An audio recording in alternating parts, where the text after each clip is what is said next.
Welcome to FAQ, Frequently Applied Questions, where we just recap one or two of the questions from the latest sermon.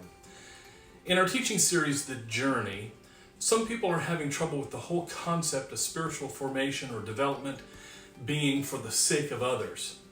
So some FAQs might be, isn't the most important thing that I get saved and then have a relationship with God that is up close and personal? Isn't that more important than all this to do with others?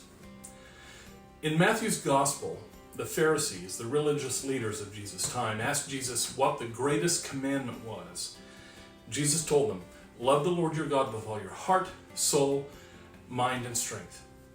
This is the first and greatest commandment. That makes sense. Love God with every fiber of your being. Okay, got it. Then Jesus went right on with his answer. And the second is like it. Love your neighbor as yourself. Just like it means it holds equal weight. Love God, love your neighbor, at least as much as you love yourself. Then Jesus finished with this. All the law and the prophets hang on these two commandments. Love God and love others. The entire Hebrew Bible, our Old Testament, hangs on these two commandments.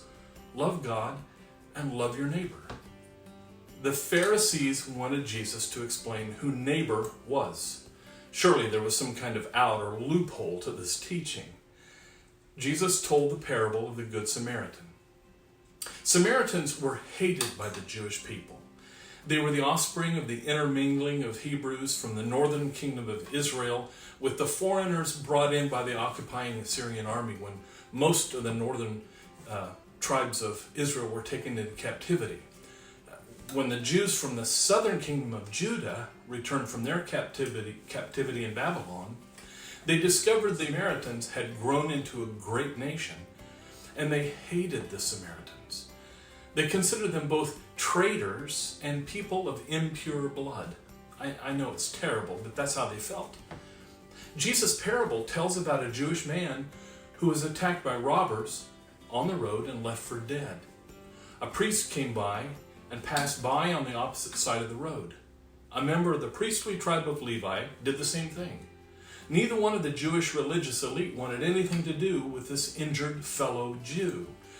But a much hated, much maligned Samaritan came along and took pity on the injured Jewish man. He treated his wounds, fed him, put him on his donkey, and took him to an inn and paid for his care. The hated Samaritan showed what Jesus meant by loving your neighbor. A neighbor might even be someone who hates and reviles you, who looks down on you, or you look down upon.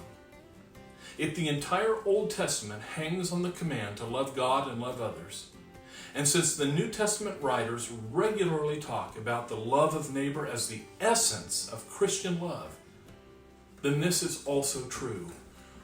The most important thing is not your development as a Christian, devoid of loving and helping others.